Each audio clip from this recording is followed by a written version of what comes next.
जय सिया राम दोस्तों, इस वीडियो में हम बात करने वाले हैं एनआईएस मैनेजमेंट आईपीओ और ग्लोब टायर लिमिटेड आईपीओ की लिस्टिंग डे की स्ट्रेटेजी के बारे में। तो कल 2 सितंबर के दिन दोनों ही आईपीओ की लिस्टिंग होने वाली है। लिस्टिंग पे इन आईपीओ में क्या स्ट्रेटेजी अपनाए और इन आईपीओ की लिस्टिंग किस प्राइस के ऊपर होगी, इन आईपीओ का लेटेस्ट के मार्केट प्रीमियम कितना चल रहा है, कहीं डिस्काउंट प्राइस के ऊपर ये आईपीओ लिस्ट नहीं होंगे, ये सारी ही बातें हम इस वीडियो में डिस्कस करेंगे। तो लास्ट तक वीडियो को जरूर देखिएगा। तो एनआईएस मैनेजमेंट कंपनी की अगर बात करें, इस आईपीओ में पहले अगर टोटल सब्सक्रिप्शन अगर देखें तो 3.25 गुना ही आईपीओ भरा था। रिटेल कैटेगरी में अगर देखें 1.1 गुना, तो ऑलमोस्ट सभी को इसमें अलॉटमेंट मिल चुकी होगी। एनआई कैटेगरी की बात करें तो 9.25 गुना, लेकिन क्यूआईबी कैटेगरी में सिर्फ 2 गुना ही आईपीओ भरा था। तो रिस्पॉन्स तो इतना कोई खास देखने को नहीं मिला था। इसके अगेंस्ट में ग्लोब टायर इंफोटेक कंपनी की बात करें तो यह आईपीओ तो सिर्फ 1.5 गुना से भी नीचे भरा था। 1.34 गुना यह आईपीओ सब्सक्राइब हुआ था। क्यूआईबी कोटा इसमें रिजर्व नहीं था।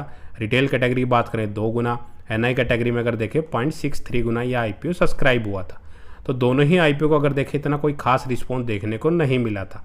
उनका मेन रीजन था कि एक तो इनकी जो ग्रे मार्केट प्रीमियम में डिमांड है इतनी कोई खास चलती हुई नजर नहीं आ रही थी। और दोनों आईपीओ के लेटेस्ट ग्रे मार्केट प्रीमियम की भी अगर बात करें तो वो अभी फिलहाल 0 रुपये यानी कि 0% पे ही ट्रेड कर रहे हैं। तो कल के दिन अगर बात करें, मैक्सिमम जो चांसेज हैं इन दोनों आईपीओ की जो लिस्टिंग है वो डिस्काउंट प्राइस के ऊपर हो सकती है। अगर मार्केट के थोड़े मूड माहौल सुधरते हैं तो हो सकता है मे भी फ्लैट प्राइस के ऊपर आईपीओ लिस्ट हो सकते हैं, लेकिन उनकी चांसेस काफ़ी कम नजर आ रहे हैं। सवाल आता है कल के दिन इन आईपीओ में क्या स्ट्रेटेजी अपनाएं, किस आईपीओ को होल्ड करें, किसको लॉन्ग टर्म के लिए होल्ड करें, किसको लिस्टिंग वाले दिन ही बेचें, और लॉस होगा तो कितना लॉस हो सकता है।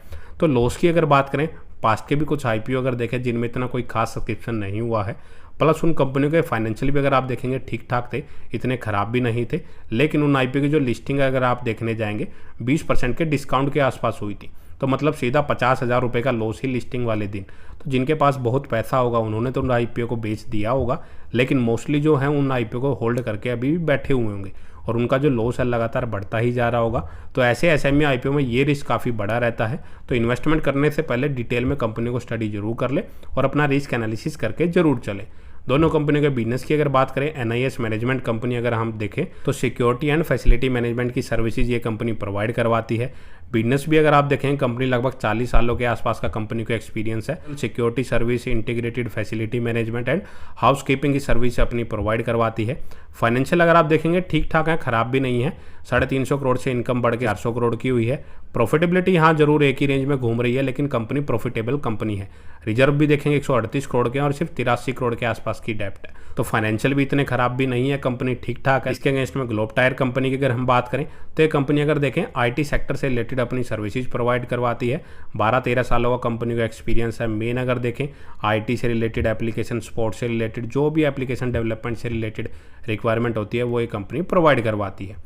इस कंपनी की इनकम भी ठीक ठाक ही है। ग्रोथ वाइज भी अगर देखें वो मेरे को यहाँ पे मिसिंग नज़र आ रही है, लेकिन इस कंपनी के पास रिजर्व 8 करोड़ के आसपास के हैं, लेकिन 12 करोड़ के आसपास की डेप्ट है और मार्केट कैप बिल्कुल ही छोटी 100 करोड़ के आसपास की है। तो दोनों ही कंपनियां काफ़ी रिस्की कंपनियां हैं, क्योंकि ये एसएमई सेगमेंट वाले आईपीओ हैं। तो लॉन्ग टर्म का अगर किसी का व्यू बनने जा रहा है तो डिटेल में स्टडी जरूर कर ले और पेशेंस लेके चले, क्योंकि ऐसी कंपनियां हो सकता है अगर 20% के डिस्काउंट पे लिस्ट होते हैं तो क्या पता उसके बाद भी लोअर सर्किट देखने को मिल सकते हैं, और वो कब तक चलेंगे कोई आइडिया नहीं रहता। तो कोई भी डिसीजन ले अपना सोच समझ के ले और अपने फाइनेंशियल एडवाइजर से ही डिस्कस करके ले।